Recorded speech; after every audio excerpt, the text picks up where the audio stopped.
তার এলাকা ইয়ামামাতে তিনি গেলেন না, মদিনার মসজিদে নবীর পাশে খেজুর বাগানের পাশে তিনি অজু করলেন, গোসল করলেন, অজু করলেন।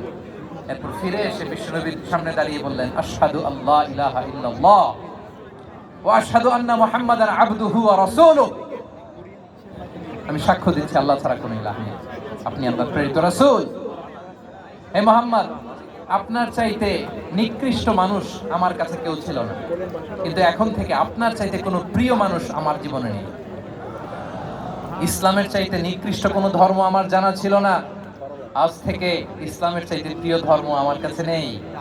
মদিনার চেয়ে নিকৃষ্ট কোনো শহর আমার কাছে ছিল না, সবচেয়ে অপছন্দের শহর, আজ থেকে মদিনার চেয়ে প্রিয় শহর আমার কাছে নেই। দিস ইজ ইসলাম। বিশ্বনবী বললেন, হে নবী, নবী হে, আপনি